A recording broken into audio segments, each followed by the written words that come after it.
Welcome to Bloombox Growing Deeper. I'm Sarah. I'm Hannah, and we're on a mission to help you become the gardener you want to be. Hello, everyone. It is now officially, I think, fall. I saw so much fall color on my drive to work today and I have my fall Scentsy scent in. It smells like sugar cookies in here. So we're going to talk about what happens with insects in the garden in the fall and what, we as gardeners can either do or more often not do to not mess up their fall plans. And we're really excited. I have to get in here first because I did post on social media last time that we wouldn't talk about fall anymore. But that's okay. Well, I said it's our favorite, so we're going to just keep talking about it, and that's fine.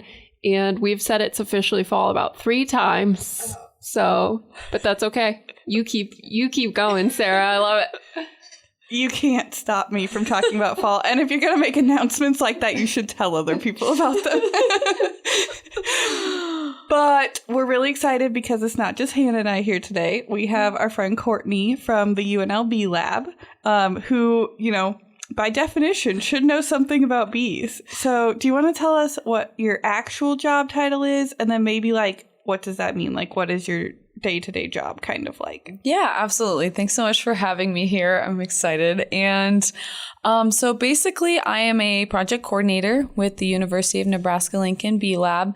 It's vague enough because I do so many different things. It depends on the season. So day to day, it definitely varies. In the summer, it's a lot of field work. So helping with native bee surveys and research going on in our lab with native bees and wild bees. And then also working with honeybees, whether that is helping to manage our hives or helping with outreach and education. So we just had an event the other day with the Lincoln Zoo. So, right, there's a lot with that. And then another big part of my job is helping with the Great Plains Master Beekeeping Program, which is a really neat program that connects beekeepers and provides them with beekeeping advice that is scientifically vetted from the university, which is really important. And I also help out with One Health program with Dr. Liz Van Wormer. So that is a whole nother project where I'm helping do some samples out at Mead, Nebraska, at the Alton site. So because bees have been involved with that, so we're all over. Yeah, you are. And back in the spring, if anyone remembers me talking about planting bloom boxes on campus, Courtney is the person that I did that with. And we planted those gardens down by her beehives that she uses for education. So there's another connection that we have. That's actually how we met, really. Yes. Well, the nature series, the PBS nature series, we helped with the promotion of that in Nebraska. That's how we met. We started planting those gardens, and then I hope we just get to keep working together. Yeah, I know. So this is so fun. Okay, so I'm assuming this event you did with the Lincoln Children's Zoo was Sensory Safari? Yes, it was. Wonderful. For those who don't know, Sensory Safari is for folks who have different, depend on a variety of senses as opposed to what you might traditionally use your sight at the zoo, right? And so how did you explore bees without looking at them? Oh my goodness. It was so much fun. So Did you get to touch them? Okay, we did not because the drones, which are the male bees that you can, traditionally touch, they've already all been kicked out for the fall. So, which kind of ties into what we're talking about today. So, sorry, boys, they get kicked out in the fall. And so we couldn't find any of those, but we did get a mason jar of all the some worker bees and had a mesh top to it. So, we basically would put that up to their ears so they could hear the buzzing and just kind of the little sounds that they would make. And then, thank you for the sacrificial bees, but you shake them up a little bit and they release an alarm pheromone. And so the kids and participants were able to smell the alarm pheromone, which smells a little bit like Laffy Taffy banana flavored. Yes. Which is why as beekeepers, we can't eat bananas before we go out and tend to the honeybees. I know. I so amazing. Did not know that. That is so interesting. So yeah, that was one of the things we did. But I feel like Laffy Taffy banana doesn't actually smell like banana, but it works all the same. So you can't have bananas or Laffy Taffy banana. That's right. Neither of those. I guess depending on who you are, that might be more or less of a sacrifice. I always liked banana Laffy Taffy, but I know people who don't. Yeah. Very strongly don't. I feel like you either love it or you don't. Yeah. Well, I think you gave us a good entrance into what we're talking about with bees in the fall. Mm-hmm. And so, I mean, some of us know more about honeybees than like our native bumblebees and vice versa. So I don't think we've hardly spent any time on this podcast on honeybees. So we will a little bit today. And do you just want to tell us like what happens in the hive in the winter? Because I think we all think of honeybees as living together as this big happy family all year. But they still do kick out some of their members. Yeah, it's a little... Nature's a little metal sometimes. Nature's harsh. Yeah, so I guess it does help, like, starting with wintertime and kind of going back to fall. So, yeah, in the wintertime, honeybees, they do not hibernate. They are actively vibrating in a cluster around the queen. And their population is significantly decreased from, obviously, in the fall and the summertime because they need a smaller population so that they don't eat through their food reserves, which is their capped honey and their pollen in the hive. So there is some culling involved. And it just so happens that it happens to be the males. Now, that's not them hating on the males. It is for a biological reason. So the male honeybees, which we call drones, they cannot feed themselves, so they require being fed. They do not participate in like what I call like the chores of the hive. So it's all the female worker bees that are the nurse bees, which tend to the queen and the young, the babies, the larvae, as well as helping clean out the hive and forage. So that's all female, worker bees. And the drones, they have to be fed. And then they do have a role. It's important. I don't want to, undermine that. But their role is reproduction with virgin queens, which occurs in like the spring and the summer. So anyway, basically this time of the year, the drones get kicked out. So that is part of the honeybees basically trying to decrease their population. And then there will be this point in time in the fall leading into the winter where the final, what we call winter brood, hatches. And that's the worker bees that are going to then last throughout the entire winter going into the spring. This is a little bit more uncommon for worker bees to have that long of a lifespan because in the spring and summer, those worker bees will live like 2 to 4 weeks.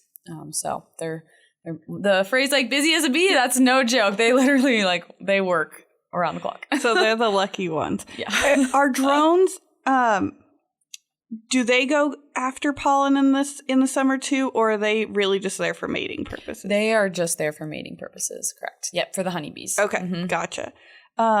Yeah, that is so interesting. And I've been learning more about the parallels between honeybees and our native bees because I think sometimes we're taught, or maybe just given the impression because there's so much to learn about bees, we can't always learn it all, that I thought all bumblebees lived completely alone and had no workers. But there are some bumblebees that have workers that live around a queen. Is that true? Yeah, absolutely. And they're social? Yep. Okay. Do they do kind of a similar thing where one overwinters?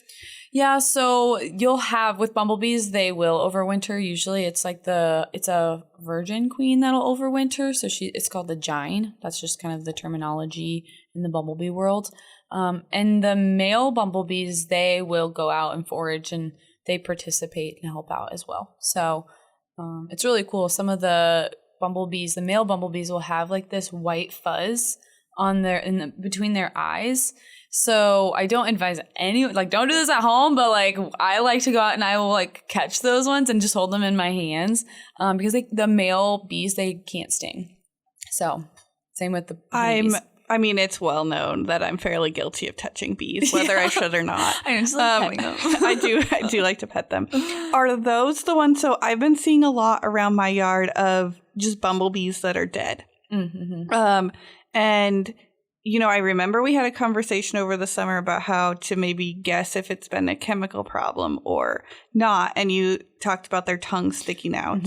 Yes. But this time of year, and I know I'm seeing it and I've gotten a few questions like somebody must be spraying something because all the bees are dying. But is that maybe just seasonally appropriate for the bumblebees too? Absolutely. Yep. So yeah, definitely the proboscis or their tongue sticking out is like that's a potential sign for a chemical, death essentially. So, but at this time, yeah, I mean, a lot of organisms are, especially in the insect world, right? Just as a whole, they're dying and that's part of their life cycle. But leading up to this point, they have reproduced in some extent, in some way, whether that is like some of our native wild bees, they've laid, eggs in hollow stems or holes in the ground, and those eggs are then going to overwinter and then hatch in the spring. So, don't be discouraged in seeing the adults go. That's part of their life cycle, and they've hopefully had a good life and,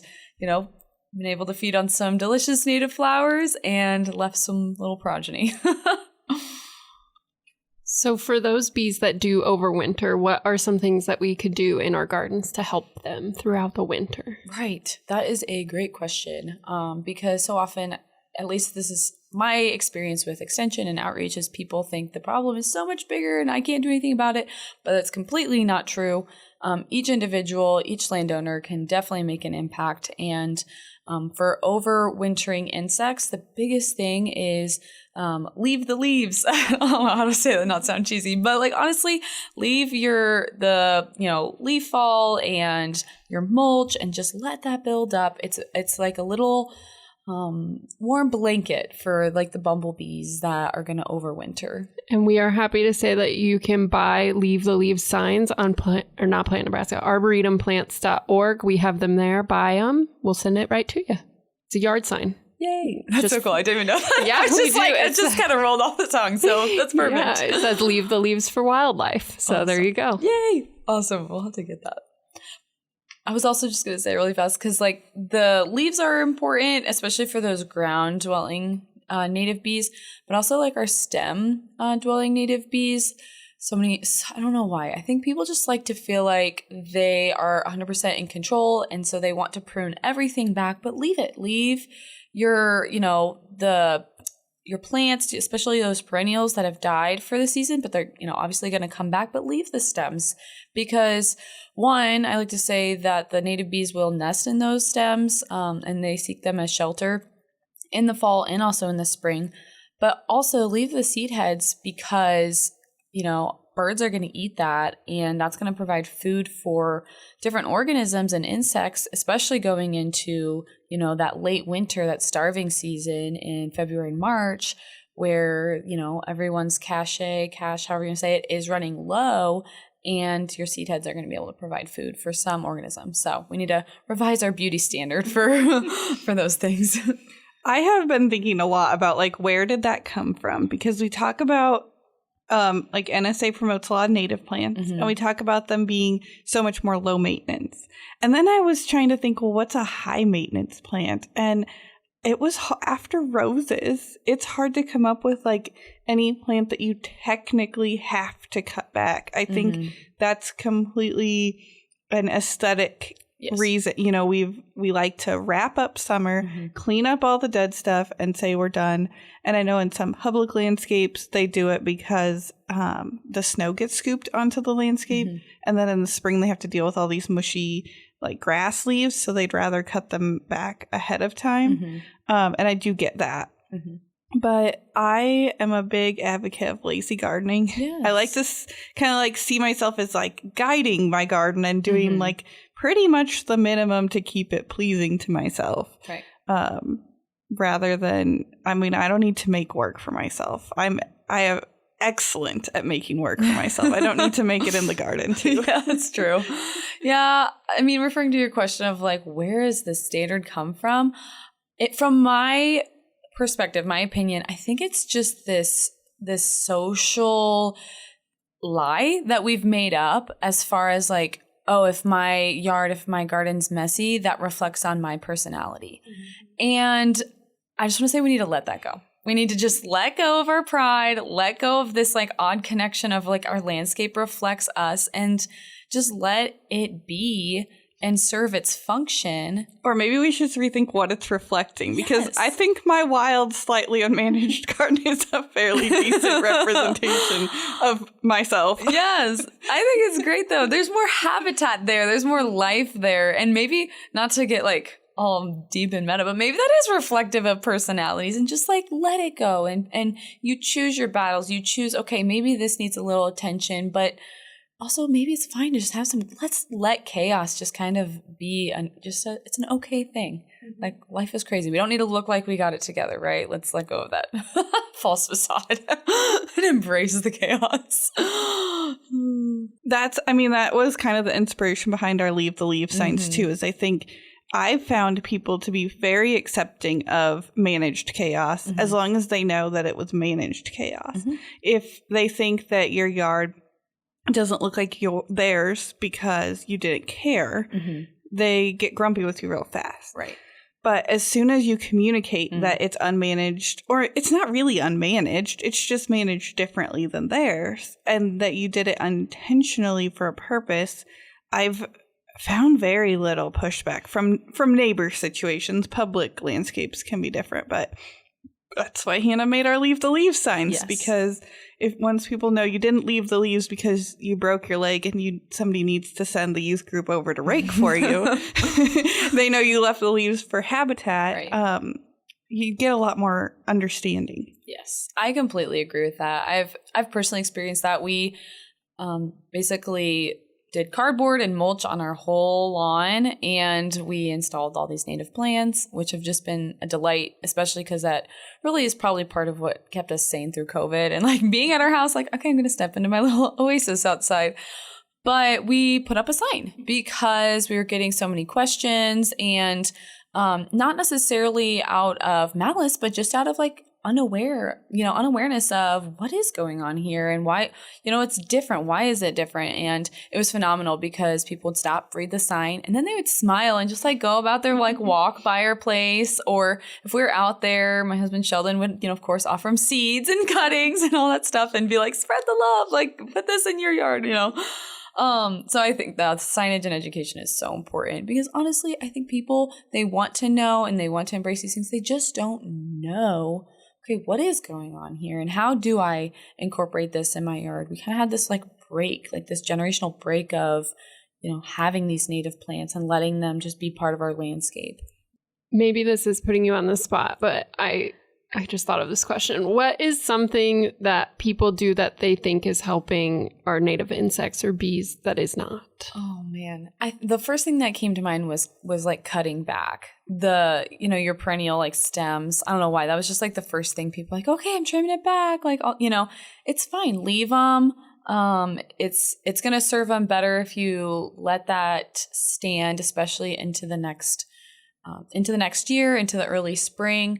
And then if you want to trim them back in the early spring, because at that point you have your native bees, some species emerging in the early springtime. So if you do want to trim them back, then that's beneficial. So that was the first thing I thought of, was just like the need to clean, the need to a different management style, but just let it be. They're used to living in that natural environment. I have questions for you about that I've been meaning to ask you.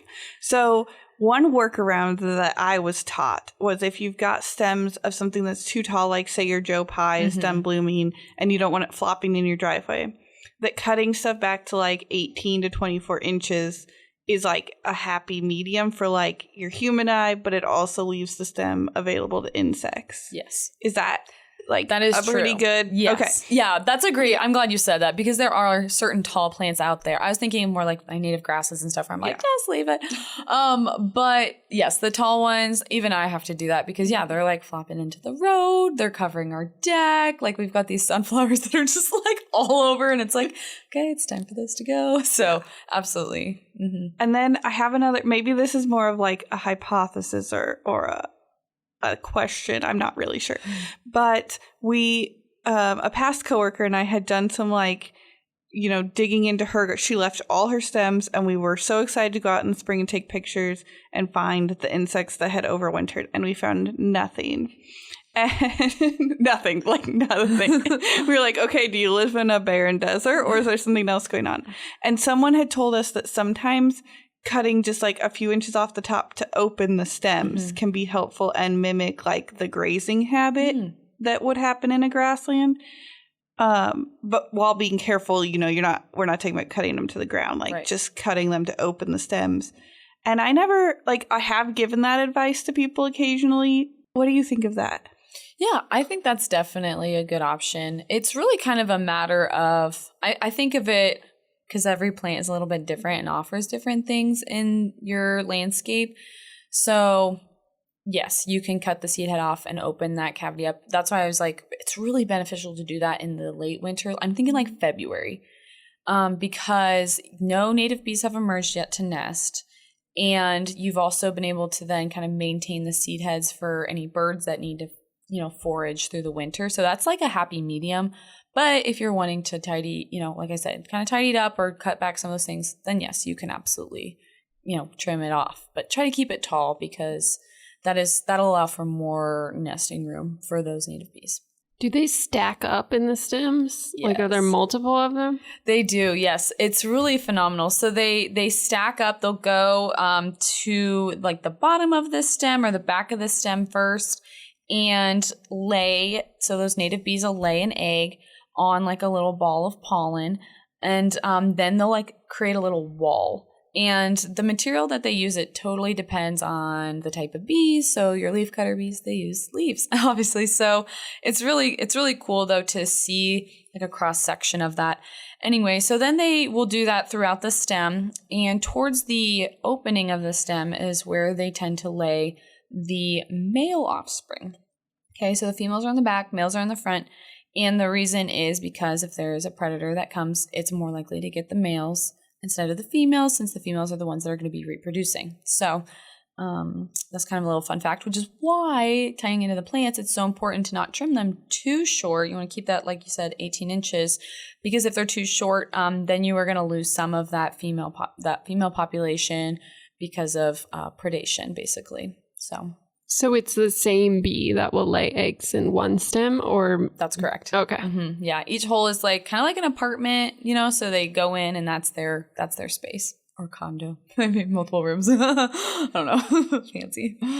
I have this cute little graphic I think it's from Darcy's, I could have guessed, that I'll scan and take a picture of that illustrates not just how they stack up in the stem, but what Courtney said about the timing of everything happening and when we can cut stuff and when we should not. So I think stem nesting bees are super cool, but I think ground nesting bees are absolutely fascinating.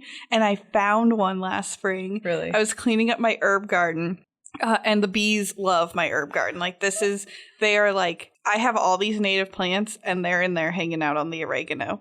But I was cleaning up my herb garden because oregano's aggressive, and so I was pulling it back. And this brand new baby bee came digging its way out of the soil, looking at me like, what the heck are you doing? Leave my bed alone. And then another one came out, and I only got a video of one of them, but it was so exciting because this was late April, because it was the week before Spring Affair.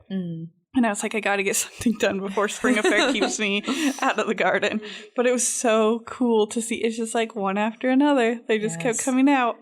I love that. So a majority, more than half of wild bees are actually ground dwelling. So obviously the general public has been more exposed to the stem and, or cavity dwelling, whether it's in stems or wood blocks, because of native bee nests that are, on sale at certain stores, which, just little side note, those are not necessarily the best for wild bees for a few reasons. One, the diameter is not necessarily ideal for their size, and the length, like we mentioned before, is usually not long enough.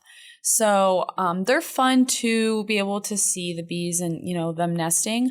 But there's some guides, and maybe I'll give that to you if people want to know, well, if I do want to build this and be able to watch what's going on, what are those right dimensions? So I want to provide those resources. And then, but honestly, the best thing is usually letting them use the plants, because the bees know what plants they need. It's their food, it's their shelter, it's all in one. And that's like the ideal thing for their shelter. So, but the ground dwelling bees, back to those. So I was just like, that was my little soapbox on that. And the other reason why those boxes or those like handmade nests aren't the greatest is, as people, we tend to get distracted. And so we forget about them. And it's fine. I'm guilty of it. Okay. I will be honest. I have a really cute story, but I'll let you finish. We're not afraid to be a little bit pokey at things that people think, you know, or are sold to people, because that's really what's happening is some marketer decided, oh, people love bees, I need to get in on this.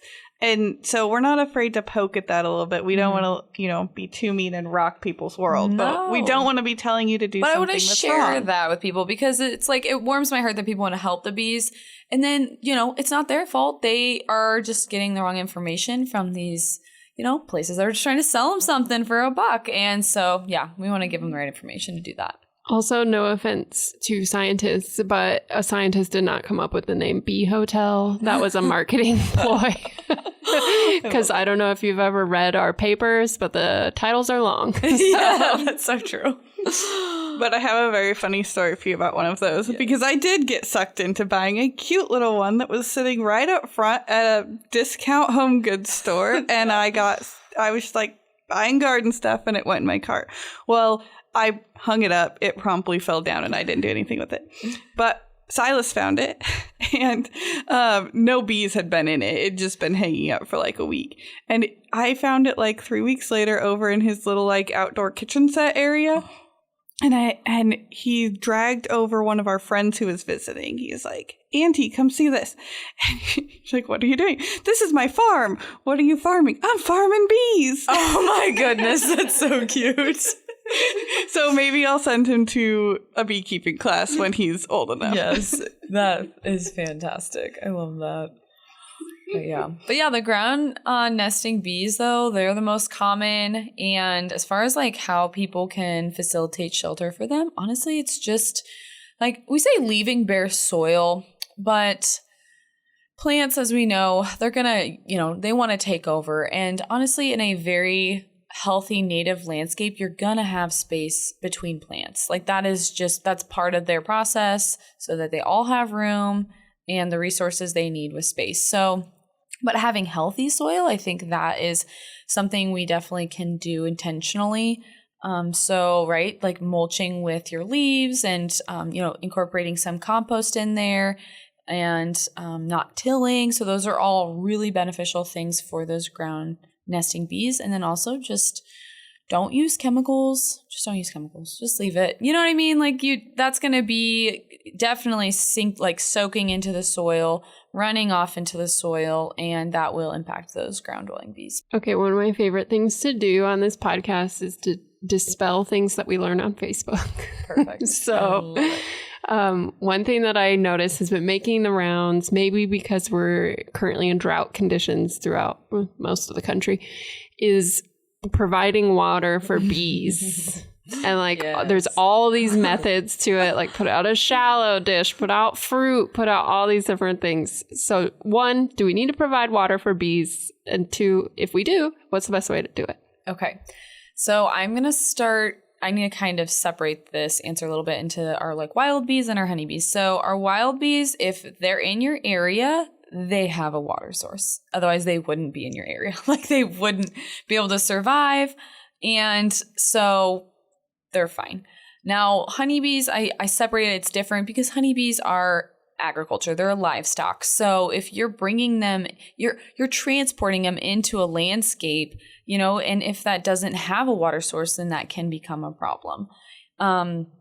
So there's good ways of doing that, and there's, you know, not so good ways of doing it. My main thing I tell people is if you're going to be providing water for any organism, you need to be consistent. You have to make sure that stays consistent, because otherwise they're coming in depending on that, and then you take a week off, well, now they don't have water, right? You wouldn't do that for like your pet or your child. Like, so don't do that for, other organisms that are now depending on that, especially honeybees, because like I said, you're bringing them into that landscape. So they're depending on that. The other thing, provide like moving water would be like my other thing that's really beneficial. Then you're not going to be, dealing with stagnant water and then, mosquito nesting and that sort of thing.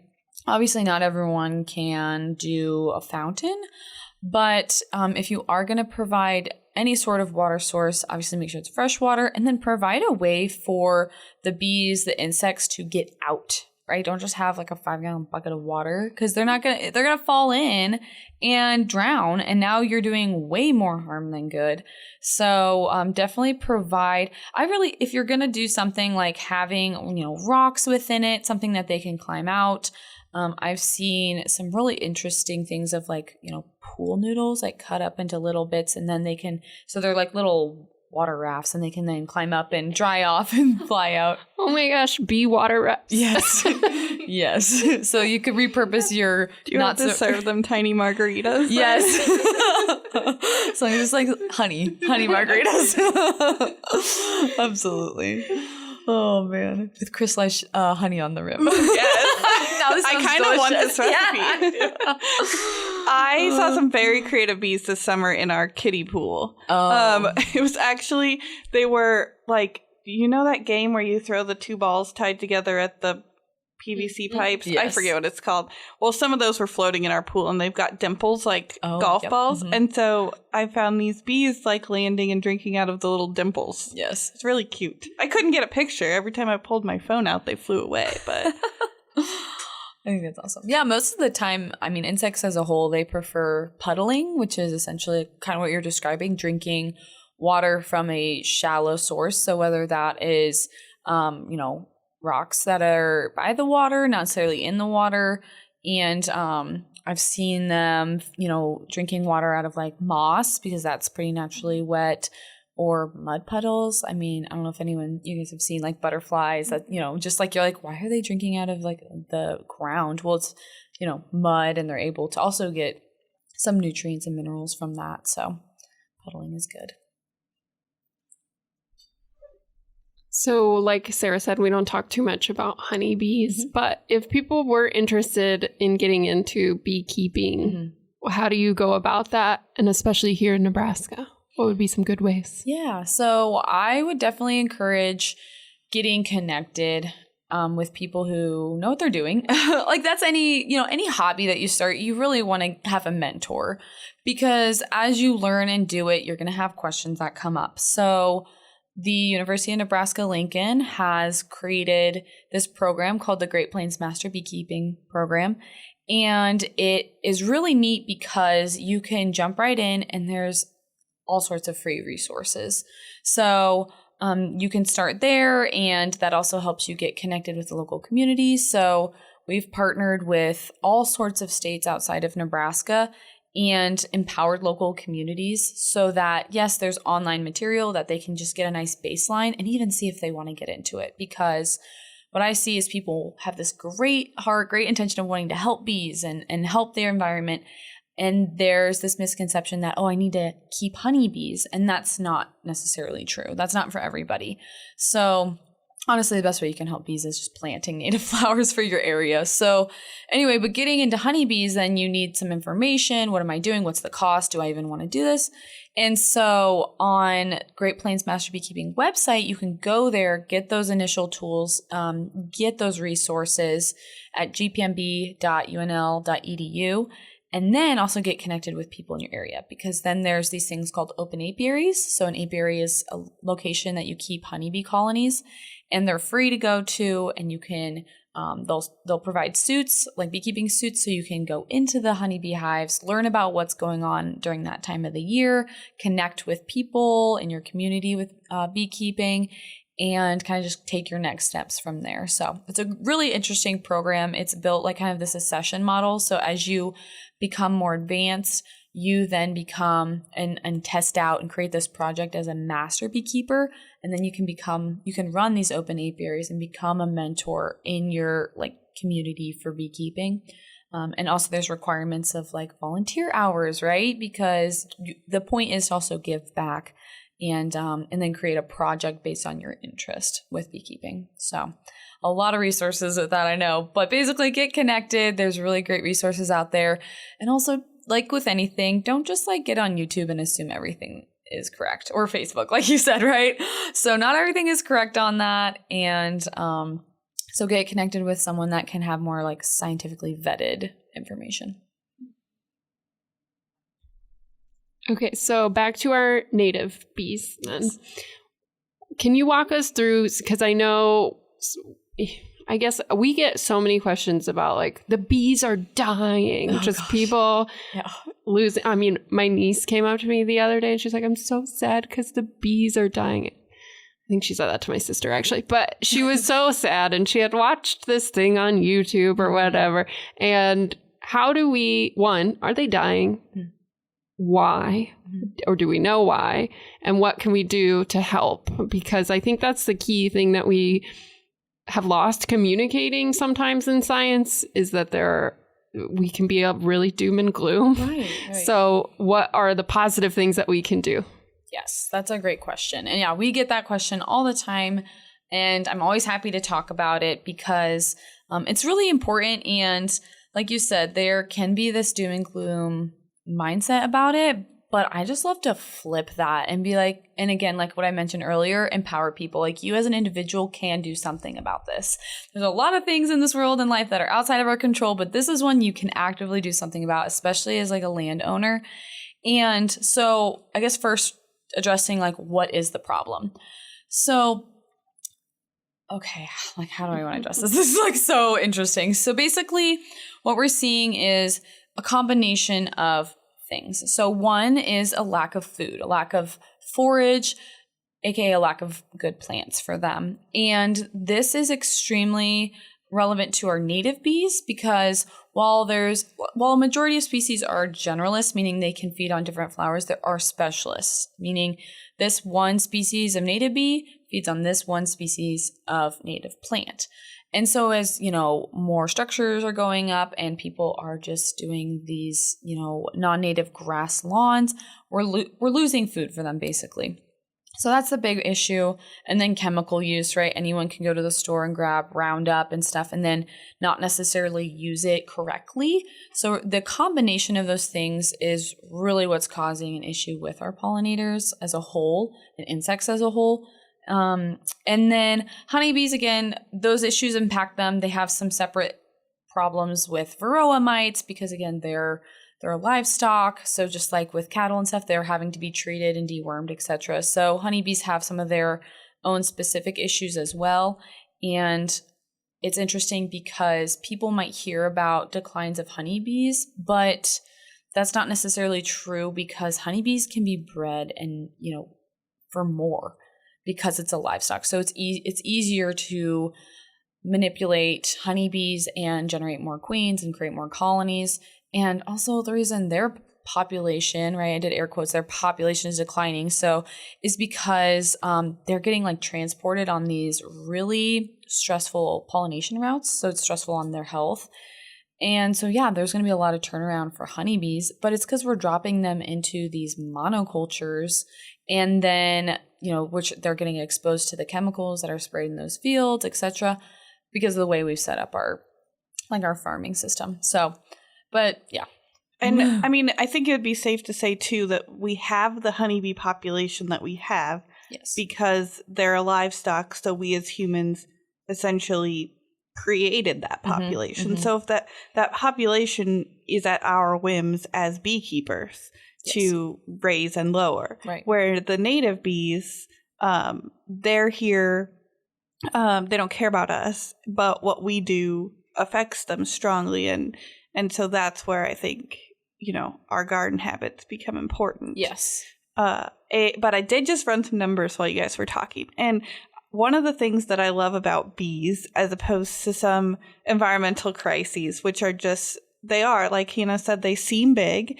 Even scientists don't always know the solutions. Therefore, they can't always tell us super helpful things to do. However, with bees, We know what they need. They need habitat, and they need safe habitat. Yes. Well, we can create that. Yes. Quite easily, even in our yards, even without owning a lot of land or donating hundreds of $1,000s to something. It takes 435 bloom box gardens to make 1 acre of habitat. Well, this year, you gardeners planted 325 gardens. You planted pretty much an acre of habitat in 1 year. And that is only bloom box gardens. That's not all other native plant plantings that have happened through other nurseries. And that's only this year. I mean, Bloombox has been around since 2016. So we've planted several acres of habitat just with you guys. And that's not including the trees and shrubs you planted, all of the larger public landscapes that have been planted. So one of the reasons why I stick to this, environmental problem is because it is easy to see my impact every day. Yes.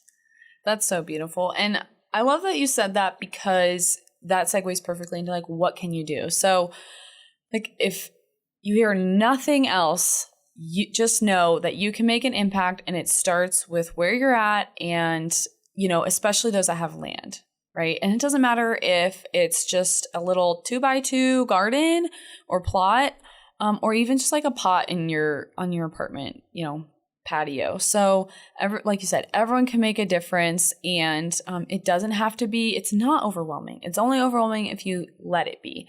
But Bloombox has made that easy. I will say that of all the methods that I've experimented with, as far as okay, I've got this grass lawn. How do I now, that's where we're at. How do I turn it into a healthy native landscape? And of all the methods I've tried, Bloombox has been the most beneficial, because it's look at the step-by-step guide, and it's not as complicated as we make it out to be. And I think that's a lot of the barriers I see with people not going for a native landscape, is they're just well, how do I get there? How do I take that next step? So I love that Bloombox has made that easy, because yes, you need to put in native plants, and then people are well, where do I go? Right? It's hard to find those native plant nurseries, or buying it online. That's another barrier that we have, because people go to Walmart, people go to these other stores, and they just buy what's there, and they say, oh, it's flowering, so it must be beneficial. Not necessarily true, right? And because they're ornamentals, they're not necessarily native to this area. And so our bees, our insects that are native here, that are wild here, have not co-evolved with those plants. So they can't necessarily feed on those plants. And also it's more work for the landowners, because these ornamental plants are from tropical areas, in Nebraska. It's not tropical at all. So now they're dead, and you're sad, and you're out $100, and so you give up and you just go back to mowing your lawn. So it doesn't have to be that way. And definitely people can just plant native plants. Start small. You also don't have to do 5 acres at a time. If you have a larger property, just do a little plot and just gradually build it out. So start by just putting in a plug of a native plant, and watch it take off and spread. That's the best part, right? A few years back, the Nebraska Statewide Arboretum partnered with the Department of Entomology here at the university to create a publication on what to plant to provide year-round support for our pollinators. So we will share that publication in the show notes, because if you are new to Bloombox, maybe you just planted, or you're a seasoned veteran of Bloombox, or maybe you just started listening to the podcast and you are outside of our Bloombox area, you want to know what to plant, that will help get you started. Before we start ending the show, because if anyone's noticed, after we say we're ending, it always takes us a minute. The Midwest goodbye. Classic. Yeah. I have a question for you. Do native bees make honey? Oh, interesting. Native bees do not make honey the way we view it, right? So you're not going to see bottles or jugs of native bee honey. They do create their own for their own colony, they will make their own nectar or honey. It's just not the way we view it. So it's in a nest that's either not easily accessible like honeybees are, or it's in a configuration where it's not just this linear plane of like honeycomb. It's like a sphere of honeycomb, right? So you can't centrifuge that out. You would be also damaging brood. As opposed to honeybees, you can isolate which boxes they make honey in. So like your bumblebees, they're also social just like honeybees, but their nest is this giant sphere of multiple cells of wax. And so we call them like honey pots, but some of them are also their brood. So you can't just remove that and pull honey out. And for some people that really are adamant about trying it, like you could maybe syringe, like you'd have to do every single cell, which would be so tedious and kind of like psychotic. Like that'd be wild. So they do generate their own food stores, the social wild bees will, because they have this whole family to feed, as opposed to a majority of our wild bees, which are solitary, those like cavity dwellers, whether that's in stems, wood, or the ground. They don't create honey because they don't need to. That individual, their babies that they laid in that cavity, they feed on a little pollen ball as they go through metamorphosis, but then they emerge as adults and then they're feeding on the nectar in the landscape, in the native plants. So it's really just the social bees and insects that are going to be creating some sort of storage, like food pantry of honey. That's a great question. I just remember when you came to the Bloombox greenhouse event and you had that bumblebee nest that somebody had given you. Mm-hmm. And you were like, and these are the honey pots. And I was like, wait a minute. You said these are bumblebees.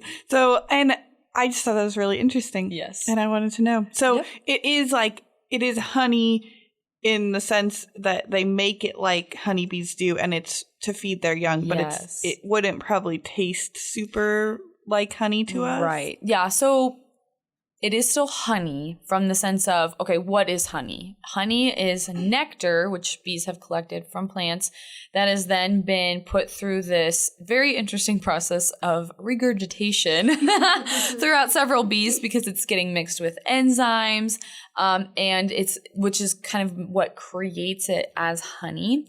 It is then filled within some sort of wax cell, whether that is the honeybee cell or the honeypot sphere of bumblebees. And then before it's capped, so the difference between nectar and honey is the bees will then use their wings like a fan and basically fan the nectar in that cell, and that'll remove a lot of the moisture before they then cap it. So that now it's like foods, like it's storage safe, right? The moisture's been reduced, so it's less prone to like bacteria and mold and growth like that. So then they can later eat it. It's like canning food. Bees are so cool. They're amazing, right? So yes, to answer your question, yes, bumblebees make honey, but you're certainly not going to see it on a store shelf. And it's only to feed their colony. And I bet it does taste different because they have like their own process, if you will. And it also, all honey will taste different based on what the bees are foraging on, what nectar from what plants. Ever since you said honey pot, all I can think of is Winnie the Pooh in his little honey pot getting stuck. It's kind of what it looks like, though. It's just this big sphere, and it's brown, and you just want to kind of write honey with that backwards N on it. All right. Well, I think it's time for one of our favorite segments of most weeks, considering we forgot it last time. So I won't say every time. And that is what plant is on your mind this week. So I will let Sarah go first. So even though we're kind of, beating this fall bush a lot, I am still stuck on the colors of grasses, and my drive to work is down a rural highway. So I get to see just the beautiful colors in the ditches, the colors of the trees. And then last week we went down to southeast Nebraska to go seed collecting on this property where they had prairie mixed in with woodlands and the big blue stem and the Indian grass and the little blue stem. It's all turning colors and there's textures, and I just can't get enough of it. That's awesome. Yeah. So what have you been seeing, Courtney, that has caught your eye? Right. Well, the very first plant that came to mind is definitely goldenrod, which, okay, I am not very good at scientific names, but is it solidago? Oh, yeah. I just want to say that is a big deal for me. My husband would be so proud. He can always spout the scientific names. I'm like, where do you store this information? But anyway, goldenrod definitely, I don't know. It just brings me so much joy because it is, specifically in the fall that it blooms, and it's obviously just this vibrant yellow. I like that the little florets, they're shallow enough that you see all sorts of species on them, from bees to wasps to beetles. I mean, it's just this big party on their flowers. And I just like how prolific they are too. You see them all over. And also, correct me if I'm wrong, but they bloom like stronger, better when it's drier, right? So, I mean, come on, like talk about just this like hardy, like go get it kind of plant and going into the fall. So I really like the goldenrod. And what would you say your favorite plant is right now that you're thinking about? Yeah, so friend of the show and friend of Bloombox, Ann Powers, came around last week because she was getting the courtyard ready for the first frost. So that means all of the plants that are potted needed to come inside, get trimmed, all of that good stuff, right? So she had a bunch of cuttings of purple tradescantia, which when I Googled it, the common name came up as purple heart tradescantia.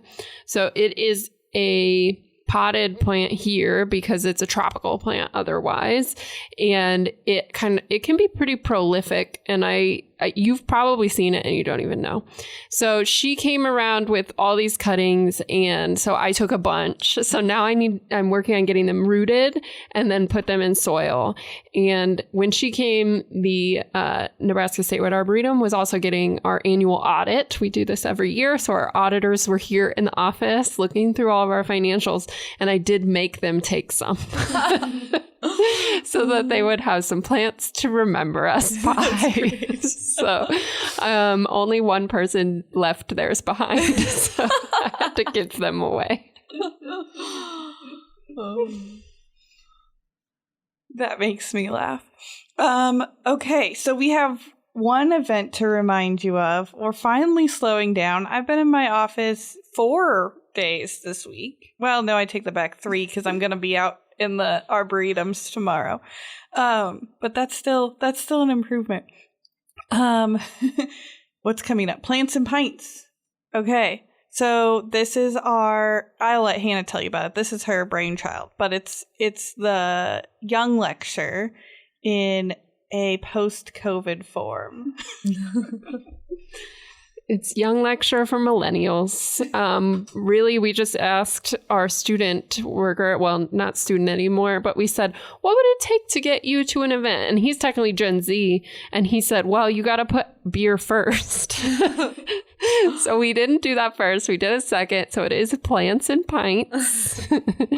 And it is going to be at the Barred Owl. It's on Tuesday, so you still have a week to get your tickets.